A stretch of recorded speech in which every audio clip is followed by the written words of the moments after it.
Previously on the No Pants podcast. So I went and I stole my little brother's knife, and I went and snuck into one of the sheds and killed your grandpa. started skinning it. And you see, do you want me to go through like the go process through of the skinning entire it? thing. Let's hear it.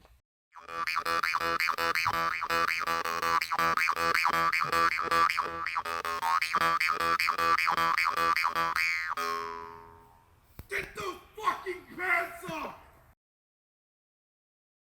So you kind of like hang the muskrat by his feet, and like When you say hang, what do you mean? like I just like tie up string and Okay. like stick him on the barn wall or something. Sure. You kind of like start out by like cutting the butthole out and stuff. We call that venting them.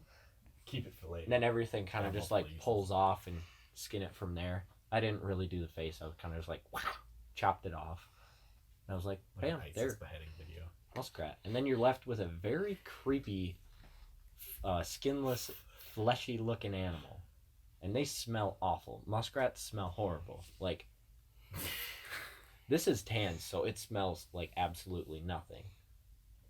But like muskrats, once you skin them, they smell like butt. So would you say Smell that very musky. that skinned muskrat corpse was the best nut of your life?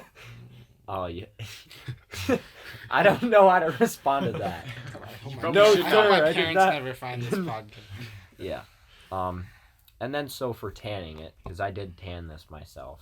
I don't make the best leather in the world, but don't judge me. Is this the most So recent thing you've done? what's tanning? So for tanning, I pretty much just grab a bucket, like a 5-gallon bucket, squirt some water in there, and then I put in salt and alum. This is after I stretch it and flesh it and stuff, because like after you skin it, there's still a little bit of fat left on there. You just kind of scrape that off. Sure. Then you put it on the stretcher, and you dry it out in the sun until it gets nice and hard, and it just stays there like that. Or wait, no. You put it in the salt and alum first. That would be bad if you left it out in the sun. That'd be stinky. So you soak it in there. You leave it there for about a day. Then you take it out after a day and you put it on the stretcher, skin side out, and you just leave it out in the sun. Bugs don't pick on it because it's too salty and gross, and it tans and turns into leather. Then you just gotta work it with your hands until it's soft. And all of that doesn't even like affect the The fur at all? Or do you Yeah. just try not to touch the fur? No, you can manhandle the hell out of those things, honestly. Oh, They're just staple it together. I was gonna ask. So, I see it a lot in like TV and video games, like peeling the skin off of animals when you're skinning them. First off, how did it take like both hands to just go, like take the skin off? Well, it kind of depends on the animal, because stuff like a deer, people do this thing that is very redneck. I've never done it, but they call it air compressor skinning. They kind of just like shove an air compressor under the skin and like inflate it like a balloon, and then all the skin kind of peels off. And it's like that's pretty efficient. it's like a deer balloon. It's very efficient, but it's kind of sloppy. You got like a lot of fat left Sure, on I would there and stuff. imagine. But for stuff like a muskrat, you can peel it down for the most part, but then you have like a little bit of fat still connected to it, so you kind of just run the knife along, and it comes. It's super satisfying, honestly. Like if you're a psychopath, So it that's feels the good. stuff right there. So now that we're on that subject, do you think you'd ever commit a murder? You're a skin I would be damn good at it. Okay, well, we'll leave it at that. How much would I have to pay you to skin a person? Skin a person. I bet human skin would come off decently easy, Yeah, watch you- this. but the shape of humans would be difficult. Because here's the thing. When you use the marker to check if a $100 bill is fake, it works on skin. So I think you can make counterfeit money out of skin. Dude, Okay. how about we try it? We all just like Who take was a the- dollar bill size. Who's the serial killer who did that? Or not? Somebody Well, no, I like mean, skinned people. Who's the guy who made? Yeah, Bezos. Who's the guy who made like lampshades out of like the? Oh, Ted victims' Cruz, skins? right? Ted Cruz. No, Yes, that's about it right. is- I've heard of. I know. Jeffrey. Yeah, Dahmer? what's No. Yeah, it might what's- have been. Was it Dahmer? What's Ted Cruz's alias again? The Zodiac killer. The is what Zodiac everyone thinks he. Yeah. Even though like I've seen those he pictures. wasn't even alive for like one of the killings, I think. Yeah. Well, that's why he's the perfect suspect. He's immortal. Unlikely alibi. Ted Cruz is immortal. Back to the skinning humans, of course. I'm sure that you, of all people, would know what would, if you were to skin a human, how do you think you would do it? Like, where would you start? How would you section it? You know First what? you cut off the limbs, right? I would probably, you would have to probably start either on the belly or near the butt cheeks. Because, like, you'd have to cut the butthole out and peel it down from there. Right. The coolest You can thing to save that for skin later. is definitely rabbits. I'm purposely just changing the That's subject good. because I don't want to be on a government watch list, okay? Wait, Okay? you agreed to be on the podcast. You're already on. Yeah, I it. did. Okay.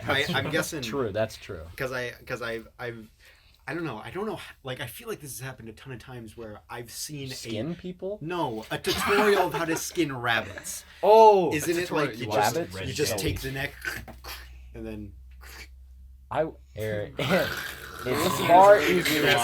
I'm sorry. It is much easier, or it's easier said than done, honestly. Like, Okay. me, I could probably skin a rabbit in about a fat minute. Like a minute 30, I could skin a rabbit, because that's, With the your skin, asshole. it's honestly so satisfying. I just cut them down the belly, and their skin just kind of peels off. Just like an orange. You just like, Jesus. it's like all So- off. Changing the subject, something. Well, not. I guess not really changing the subject. Coon bashing.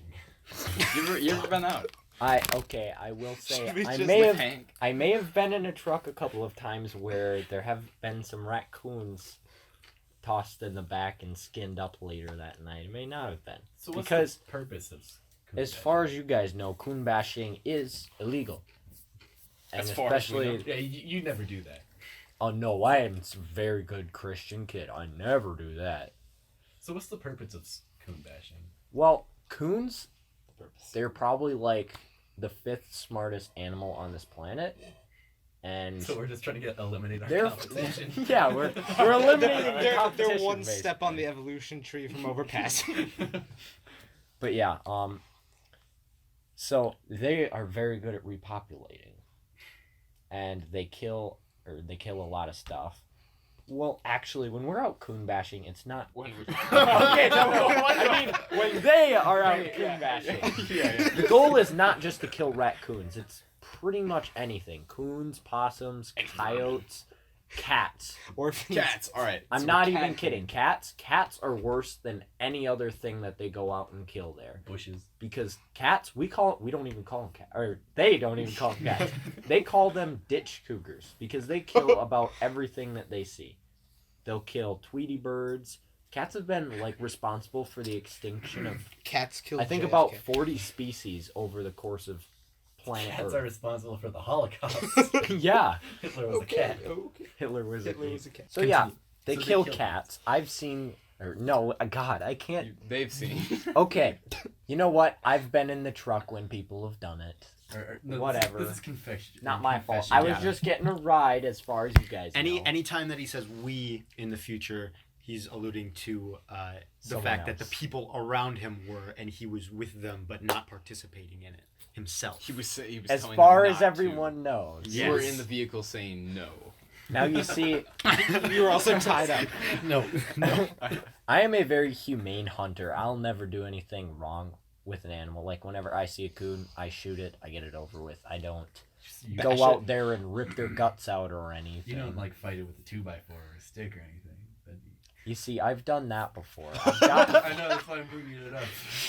Well, he I was told getting you about attacked. that, didn't I? I had an axe handle, and me and this coon were out in a cornfield. And this coon starts coming at me. So I was like, there's kids about 50 yards away from me. And they're like, Sander, get that fucking coon. And I'm like, okay. So I run after it and I square up with it. It's from like me to Sam away. And I look at it. I'm like, oh shit, what now? And like, it looks at me. It's like, it starts going nuts. So the coon starts coming at me. So I whack him in the head with the axe handle. It like rolls off his head kind of funny, just like kind of slides off, and he jumps up at me. So I kicked him out of the air. Like, I kicked the raccoon out of the air. And I was like, shoot it, damn it, shoot it!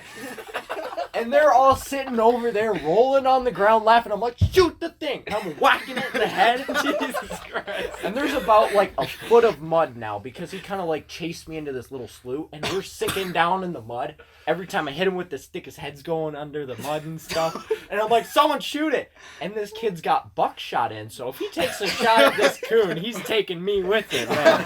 Like, both of us are going out like a light. And so eventually I get it to where, like, this coon is almost dead. And these things are tougher than tough. Like, there's no way. I'd have to sit there for about 20 minutes before I kill it. So I have someone come out with a 22 and finish it. It's like the third time I've heard this story, and it's just as funny as the first time that I've heard it. But yeah, that was a little predicament I got myself into. That is probably the worst way I've ever killed an animal purposefully. I would not say that's respectful, but yeah, that's not insanely humane, and I will never do anything like that again if I can avoid it. It was just this coon was legitimately coming at me. I was like, oh, it'll run away. I'll just have someone shoot it. No, that thing was coming for me, man. It was like WWE. Do you have any scars from it? I put myself in that situation and I got myself out. Thank God I didn't get bit or scratched or anything. But that thing was going ape shit crazy. Do raccoons have sharp teeth? Oh yeah, very sharp teeth. Okay. I've got a coon skull up there.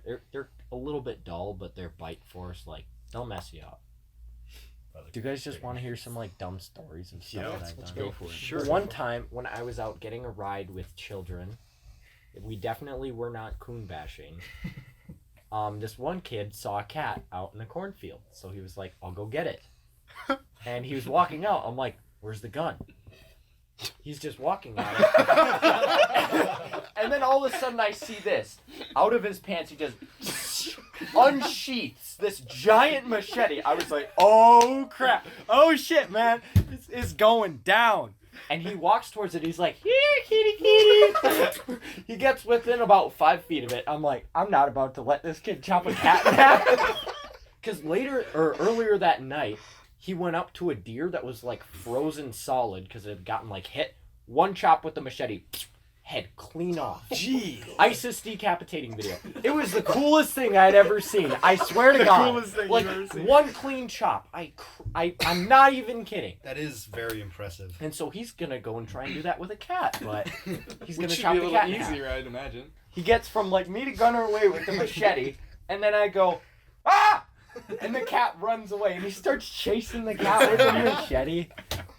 Yeah, so I pretty much saved the cat's life, so I'm like a great person. This is Big enough somebody's for that cat, coon right? bash. Yeah, I'll mix like up for wild the cats, I think. Wild, It's wild, feral. wild You're cats. not going into people's Yeah. houses. Hey, Mr. Whiskers. you see, I would love to say they don't do that, but if they know some farm has a lot of cats, they'll go and try and pick a couple off. Shit. But honestly, the farmers don't care. They do it themselves, if you guys didn't know that. I'm bored. Shoot. Like, when they get too many cats, they'll have all the girls leave the farm and they just go out with a 22 and kill them. Okay, Or I've it got could a just be- question yeah. for all of you guys. Yeah. Have you ever ran from the cops? That would be a One time. crazy story. I have a story. Way So, better story, probably. Listen, I would like to call myself a good kid. I like to think that, but sometimes I associate myself with people who aren't necessarily the best decision makers. We'll put it that way. That's all it will say. So I was with this one kid in his white F-150, and it was the dead of winter. There's ice all over the roads, and we were in the middle of Lake Crystal, like by the library and stuff over there. And he lives over there. And we were on that block, and we were out drifting all night, and we went by his house, and we'd stopped there, and we went back out. And on the intersection on that block, we went, and we're like, oh, this is a perfect intersection. It's just solid ice. So we just go and start doing donuts, and we were sitting there for about 30 seconds. And then I look down by the public water access, kind of like towards Gunner's house. Out of the corner of my eye, I see lights. So I like sit up to Ford Explorer. I'm like, oh shit. He flicks on his lights. I'm like, there's a cop, there's a cop, there's a cop. And we're out doing super illegal stuff. So I mean, like, of course we're gonna get in trouble if this cop catches us. So instinctively, this good decision maker starts driving away.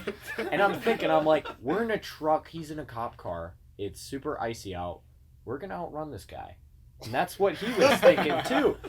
And so we're going, and his house is on that block. I'm like, trust me, pull over at your house. And like, it was like this. It was a T intersection, and around the corner was his house. So he pulls maybe 50 to 100 yards, pulls right in front of his house, and I'm like, turn off the truck. Turn it off, but like a light is still on, so we just cover it up with a beanie hat. Cop turns like 30 seconds after that, drives right past us. And he was like, that was some good thinking, man. So wait, So we evaded I- the cops. He was too dumb to recognize what vehicle you were in? Yeah, I guess so. He was just Well, I mean, all it in was trying dark to out. catch. you guys were Oh, was it dark? Yeah, it was. Oh, you guys middle were of the night. deja Oh, vuing. yeah, I never don't think he'd be able to recognize the make and model of the car. Lots of Ford F-150s out on the road too. So yeah, Wait, when you like saw the lights turn on, were you guys still spinning? yeah we were. So still fit. instead of you looking, you were more like, yes, what's I that was. over there? Wait, I missed it. Gotta wait till I come back around. Oh shit. It's a cop. It was like the instant I caught it, and it was like the lights of a Ford Explorer. He flicked it on. Like he probably watched us there spinning around for like a solid 10 seconds before he flicked on his lights. Well, should we do our closing statements then? Hi, this is Sander, and my rectum bleeds when I sneeze. All right. Thank you for joining us, Sander. Yeah, it's been great having you. Appreciate the company. It was a lot of fun. You had some nice stories. Absolutely. So I like make to sure think to like and subscribe. Thank you for listening to the Like, No Pants and subscribe. Podcast. If you're listening to it on Stitcher, make sure you check us out on YouTube, God where you bless you. can see Ben's beautiful art. If you're checking us out on YouTube, you can find us on Stitcher and download the podcast. So when you're driving to work, you can hear some children yell Johnson in various places. And there's a very clear difference in the editing time that we put into the first episode compared to the second episode. We apologize for that. We apologize for We that. bit off a little more than we could chew. When we have extra time, we will make some quality edits. But don't be surprised if it's just a still image. Thank you very much, Sander. Appreciate Thank you. it. It's been great. Join us next time when we Next talk time. about world peace. Next time, we're going to Or discuss domination, how to take over a small country. like Japan. Next week we will be taking over Japan. Tune in, guys.